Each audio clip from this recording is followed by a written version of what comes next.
because I wanted to answer one of the questions I got from yesterday when I did a live stream about the using a 10-stop ND filter and trying to get rid of like this color shift. I think he was saying it was going to purple. So I just went out today. I said, I'm kind of curious myself if there's some kind of color shift. So I went out with my Olympus EM10 Mark II, and I did 4 shots. I did 2 shots with auto white balance, 1 with the ND filter and 1 without, and then I did 2 shots using a custom white balance, 1 with the ND filter and 1 without. So let's look at these 4 pictures, because there are some differences, but I think the method that I showed or talked about last night did work, at least for me. And you know, obviously some 10-stop ND filters are better than others in terms of this color shift. And you have to think about when you're putting on a 10-stop ND filter, you're killing so much visible light. Some light gets through a little better than others, and that's why there's this color shift. And so they make these ND filters to adjust for that, because some ND filters, the very expensive ones, have virtually no color shift, while others have really bad color shifts, right? And I think the higher quality ND filters have some formula in it that adjusts for that, so that your white balance and things don't change. You don't get that color shift. Now, the ND filter that I use is this K&F Concept Nano X 10-stop ND filter. I can't remember what I paid for this, but I got it on Amazon. I think it was like $30, so it wasn't real expensive, but I don't think it was the cheapest one you can get, because you can get some for like $10. So let's look at the differences with and without the ND filter, and with and without using auto white balance versus custom white balance. This is with the ND 10-stop filter on the camera, and I used a custom white balance for each. So what I did was I took the EM10 Mark II and I took a white piece of paper and did a custom white balance without the ND filter, and that's what you're seeing here on picture number 1. And then the second shot here, number 2, I put the ND filter on. I did another custom white balance with the white piece of paper, and then I took this shot. And you can see there's virtually no color shift. It's pretty close, right? So the method that I had explained last night did work with my camera, and again, I'm using the K&F ND filter. Now let's look at these two. This is auto white balance without the ND filter. It's auto white balance with the ND filter. So we'll make this number 1. We'll make this number 2. Okay, number 1, number 2. So auto white balance without, auto balance with. So what we're looking at now is, first, this is just a straight shot with auto white balance with no ND filter. So I took that shot, and that's what picture number 1 is. Then picture number 2, I left the camera in auto white balance, but then I put the ND filter on. And as you can see, when I do it this way, there's a very significant color shift, and I think that's what the other person last night was experiencing. Because you can see this is much, much more cyan looking than this picture. And I'll expand it even more this way. Oh, this looks better. And then you can see down here there's a lot of red tones and yellows in the leaves, and over here is less red tones. There's some yellow, but very, very little red.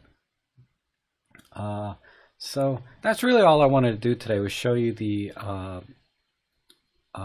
that method of correcting for color shift when you're using, you know, ND filters. And this is probably the best way to do it. So if you leave the camera in auto white balance, yeah, it's going to mess up and do this. And then Eric asked, you know, should I download Olympus Workspace when I have Lightroom and Luminar? Yeah, you should download it. If not for the editing features, okay, Olympus Workspace really gives you some insight into your Olympus camera. It lets you experiment with the settings that are on your camera, but you do it in Olympus Workspace, because the settings are almost identical using Workspace as they are when you're working in your camera. So I use Olympus Workspace a lot to learn more about how to use my camera. So doing exposure compensation, you also have the highlights and shadows, and then of course you have all the art filters you can try. So always shoot in RAW when you're on your camera, and then you can manipulate them in Workspace with the intent to learn more about how to get the exposure and or vision that you want out of your Olympus camera. So definitely download it. Now I think as a photo editor, yeah, it doesn't compare at all to Lightroom or even Luminar. Those two are by far superior to Workspace for just simply editing photos. There's so many more options and features. Another question here, probably this very basic question, but I just recently bought the EM10 as my first ever real camera with pancake lens. This is very narrowing. There is a very narrow ring, focus ring, but does it work? Mine doesn't. Oh, you know what? You're talking about the compact zoom lens, right? I assume this is Suda again, right?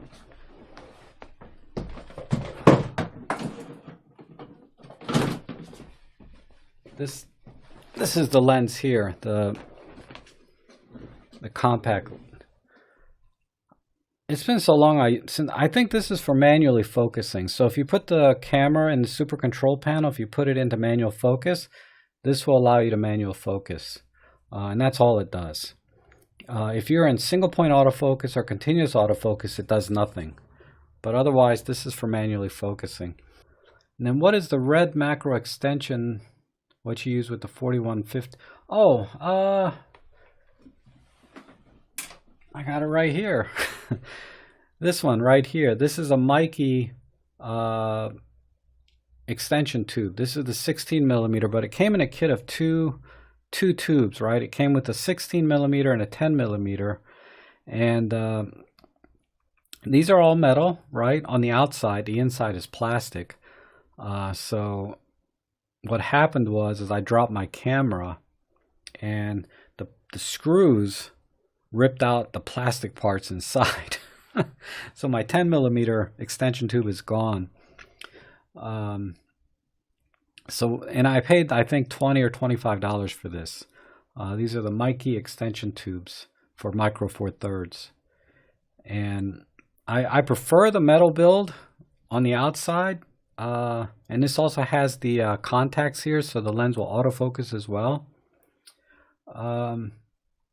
But yes, at a $25 price point, something's got to give, and eventually the screws got ripped out of the plastic when I dropped the camera. So it's not all metal; it's just all metal on the outside. But I think it's worth the money anyway. It says here, "Hi Rob, how can I stick photos together I've taken with focus bracketing with EM10 Mark II? I have Lightroom and Workspace." You have to do it in Lightroom. There is a video by I made a video on focus stacking, so you can watch that one, and it talks about the software that I used. It's called Picolay, Picolay. It's free and it works great. And if you're going to do it in Lightroom, if you have the Lightroom Photoshop photography package, that channel Flern, P-H-L-E-R-N, that channel Flern has a very good tutorial on how to do focus stacking in Photoshop. It's not something I do a lot. If I do, I'm going to use Picolay. I just find it easier and simple and fast. And it's episode number 18. Wow, that's an early one that I did way back when. But it's called How to Do Focus Bracketing, episode 18. How old were you when you found out of photography? Well, I mean, I was very young. I remember shooting with a Kodak Instax, the Kodak Instax, little boxy camera that had the flash cubes that would turn when you take a flash. But I wouldn't call that really my start. You know, I mean, who didn't, when they were that age, have a camera like that? And throughout college, I really started to get into photography in college. So I bought the Minolta Maxim 7000 and I bought an Olympus OM2S, the same camera I used on a photo walk the other day or the other week. And I only did that for about a year. And I think my interest at the time was not so much the photography itself, but because of the gear. I was really into the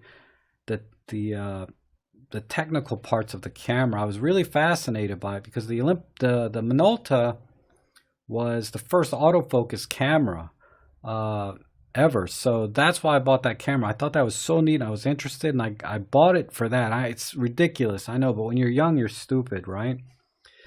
And the OM2S, I bought that because it was smaller and lighter. It's very compact, but it had spot metering, which was very unusual at the time, to have spot metering in a camera at that price. So I bought it specifically for that technical reason, that technical feature.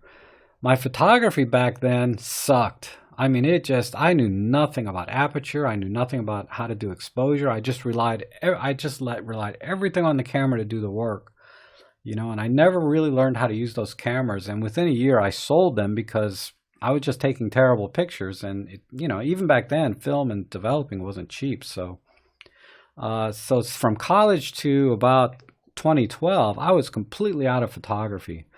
I didn't do anything. I mean, I had some compact cameras, the little Canons, and I have a few Fujifilm compact cameras that I took because I just wanted to get pictures of, my dogs and family and things, but not taking photography seriously like I did when I started in 2012. So really, photography started for me in 2012 when I bought, I think it was the Sony NEX, and that migrated to Nikon, which migrated to Olympus. And I still have all of the cameras that I bought since 2012. I even have some Pentax and stuff, but I've really stuck with Olympus longer than any other brand at this point. But Fuji is tempting me, let me tell you. Oh, you're only 12 now, Robert. Okay, so yeah, I envy you, man. Being young again, that's awesome. I mean, for you, you're not young again, but for me, if I could go back to being 11 or 12, and honestly, think about this. If you can go back to like any age you want, but with the caveat, you're not going to remember anything of your past life. You're going to start over at 11 without knowing anything new. Would you do it? I don't know. I think I would. I think I would do it, even if I didn't know I was doing it. Heck, maybe I was, 150 years old, and now I somehow, in that future when I'm 150, they said, we can put you back to age 53 if you want, but you're not going to remember you did. And I probably said yes, because I would say yes if when I'm 150, like 100 years from now. Anyway, I'm just I digress, because there's so many good channels out there. Peter Forsgard is an excellent channel. And I don't know why I'm drawing a blank. There's other Olympus channels out there, but his stands out to me as one of the best ones out there. And he has a very different style than I do, right? So you may be able to connect more with his style of teaching and videos than you are with mine. So definitely check his channel out too. Thomas says, Jimmy Chang at Red 35. Oh yeah, God, thank you. Yeah, Red 35 does an awesome job. His channel's a little more entertaining. He has a bigger personality, right? Let me expand my face a little bit. And I think I need to get over to his channel and congratulate him. I think he just became a Olympus visionary as well. And he was really psyched about that, which I think he well deserves. And people always ask me, or say I should be an Olympus visionary, right? And my response is, Olympus wants people that takes good pictures, okay? I'm a decent photographer, but I don't take epic pictures like, Red 35. If you see his portfolio and portraits, if you see Peter Forsgard's portraits or portfolio, yeah, their pictures are epic, right? that you look at those and you're like, wow, that's an awesome picture. You know, my pictures, they're okay, right? I can take sort of an average something and make it look a little better than average. But when you're doing portraits and landscapes and whatever other kind of photography they're doing, those pictures need to look 10 times better than they do in real life, right? Than whatever it is they're taking. So, and that's what they do. And I think that's what Olympus looks for first before they say this person's a visionary. Because just imagine, you know, Rob Trek is now an Olympus visionary, and then they show my portfolio. My God, I'd be a laughing stock. I mean, yeah, I got a couple of pictures that maybe are, you know, might be there, but I would struggle to find even 5 pictures in my entire photographic career that would stand up next to anything Peter and Red 35 have done. Oh, Robin Wong, I'm sorry, I'm going back to Thomas's comment about Jimmy Chang. Robin Wong has a great channel. He's been cranking some videos out now for Olympus. He was kind of very silent on the YouTube scene for a while, but he's been cranking them out. So you should check his out. And again, you know, I recommend watching every kind of channel you can and then finding the person that you can connect with the best so that you learn the best, right? Because not everybody connects with everybody. There's some channels, you know, they're great, but I just cannot connect mentally with them. You know, I'm just not drawn to their style of teaching. Joe Ellis has another great channel. He doesn't post a lot, like once a month, but when he does, you know, he does a good job, and he shoots mostly with the EM1 Mark II. So check out Joe Ellis too. And I'll give you a tip when you're watching my channel for people that are not kind of on the edge about my channel. Is if you see I'm doing a tutorial, YouTube will let you speed up the video by like 1.5 or 2 times. I think if you speed up my videos by 1.5, then it'll go at a much more reasonable pace, because my videos I know they're very slow when I'm teaching, and that's mostly because my brain slows down when I'm trying to teach. Let's see, what's the next one here? Hi Rob, great live stream, thank you. I'm getting muddled on how to appoint SD cards in the dual slot of my camera. Which is your preferred configuration? Okay, now this is a really good question, and it's something that Peter Forsgaard touched on in one of his videos, and I have to say I do it different than he recommended. Crap, you know what, I take all that back. I can't remember exactly what he said, but when he said it, I didn't agree with it totally. But it was something to the effect, you want to record video to your fastest card. And that statement contained by itself is 100% true. But I need to give a little more context of why I would do it a little bit differently. What I do is slot 1 is the UHS-2 slot on the EM1 Mark II. Slot 2 is the UHS-1 slot. Now in slot 1, I put my fastest card in, and I take my photos onto that card. And the card I use is this one right here. And what's different about this, you can see the double row of pins here. This is a UHS-2 card, and it's I don't have my glasses, but V30, okay? It's a U3. I seriously doubt you're going to be able to see that. But it's a U3 or V30. That speed is more than enough for our Olympus EM1 Mark II. Because V30 and U3 is effectively 240 megabits, right? And our camera's maximum megabits is 200. And the V30 and the U3s will work in slot 2, which is the UHS-1 slot. It's capable of recording at that speed. So what I do is I put a U3 or V30 card in slot 2, and I assign any video that I record to slot 2. And then slot 1, I use this UHS-2 card, the fastest card available. This is like 300 megabits of throughput in camera for my photos, because the reason I do that is because when you're doing something like pro capture or you're doing high frames per second and the photos are writing to the card, this makes a big difference in your buffering for those kinds of shots, like you're doing birds in flight and thing. So I always put the fastest card for photos, a UHS-2 card like this, in slot 1 with UHS-2. Slot 2 I do video, but it has to be a V30 UHS-1 card.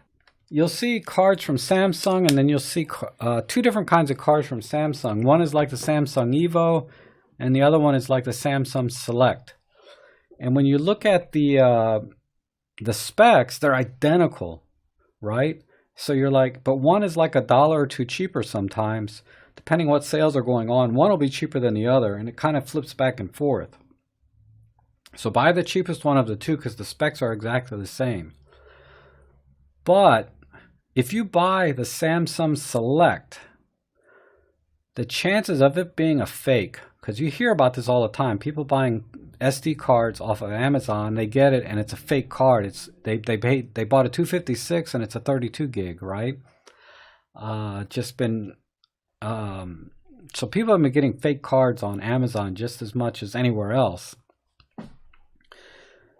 But if you buy Samsung Select from Amazon, if Amazon is the shipper, supplier, because the Samsung Select is a brand that Amazon uses, only Amazon uses. You're not going to be able to buy the Samsung Select SD cards from anywhere else except Amazon. So the odds of that being a fake are much less than, say, buying a Samsung Evo from any other seller. So I'm sure like B&H and Amazon and all these companies are very diligent about making sure they get authentic SD cards. But even the best of them can get faked out, right? I mean, I think the Nikon battery scandal was a more recent one. They were getting fake batteries, and they're supposed to be an authorized Nikon dealer. That's not supposed to happen, right? Eric says, "Hi Rob, your channel is great. Thank you for all the knowledge you shared. I learned a lot. Are you planning any underwater Olympus photography gear review?" No. Going underwater, there's just some things in life that I just don't think humans are made for. We should not go out of our element. We are land animals. If I'm going to go underwater, it's going to be on a boat. I used to snorkel. I love snorkeling. Oh my God. It's really tempting to go again, but I had a couple of incidents when I was snorkeling that, I swam out of the water so fast and up a tree. Let me tell you, I'll never snorkel again whenever I think about that incident. And there's more than one. Incidents with sharks and barracudas and all kinds of, the smallest fish like this big when you're snorkeling can outrun you. Okay, if a little fish like that can outrun you, just imagine everything else in the ocean. Thoughts on the 12 to 100 f4 Pro? Still a good investment. For me, it's not. And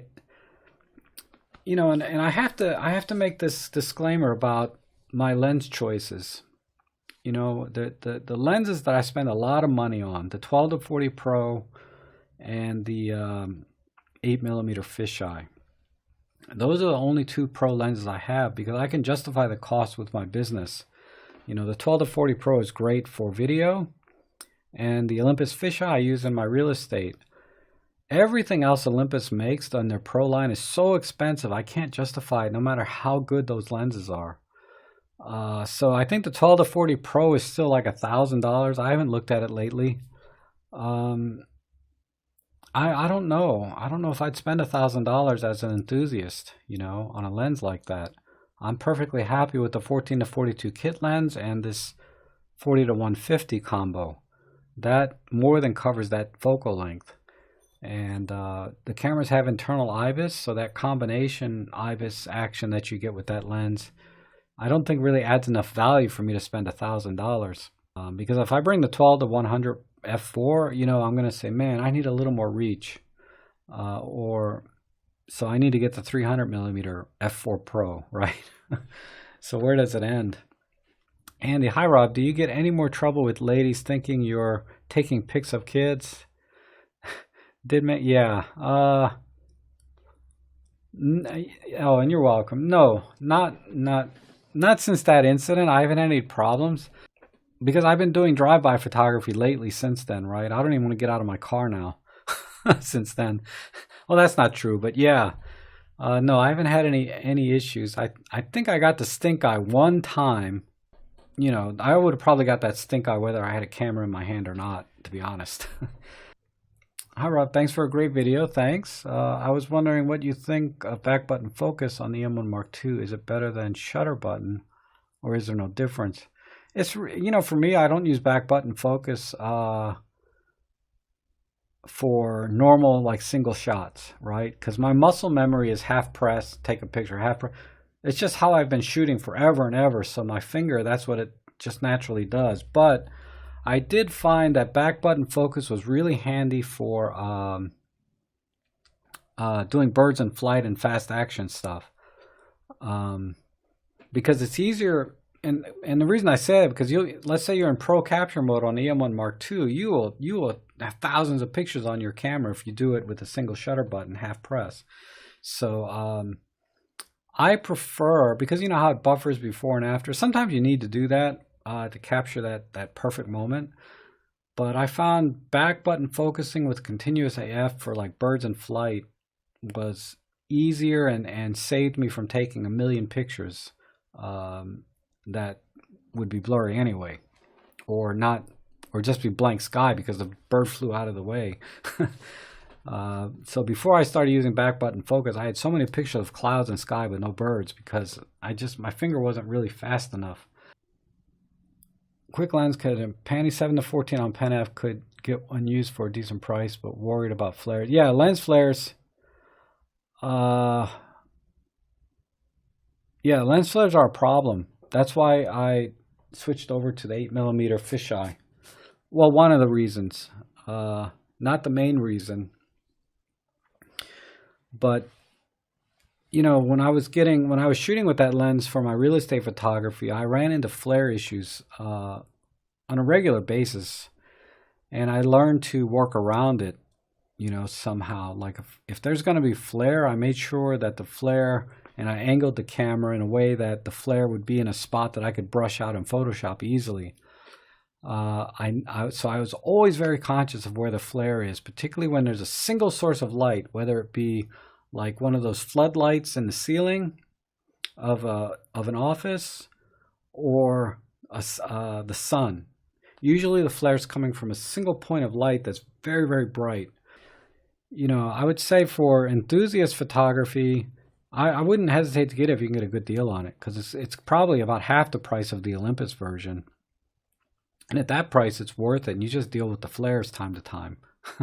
That's just my opinion, but yeah, no question there is an issue. It makes a big difference in video.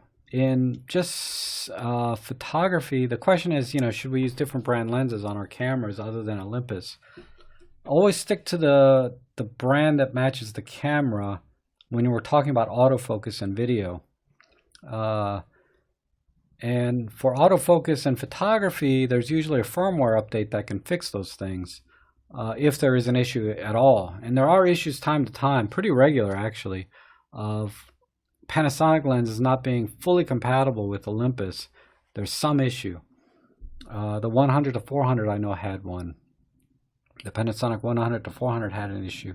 And they're minor issues you may not even notice, but if you always buy Olympus lenses, you'll be fine for photo and video. And now if you're buying a manual focus lens, it doesn't matter. You know, use whatever lens, you know, you like that interests you. There's lots of great reviews on these off brands, like the Laowa 7.5mm f2 rectilinear lens looks awesome. I think E6 Vlogs did a review on that lens and it was awesome. But yeah, for autofocus, video is really the biggest issue when buying different brands, but not photography so much. Everyone, thanks for joining me today again, and I'll try and do these on a fairly regular, random basis in the beginning. So if you don't catch me, you'll probably catch me the next day. But in any case, thanks again for watching and all of the great feedback, and I hope I see you guys again soon.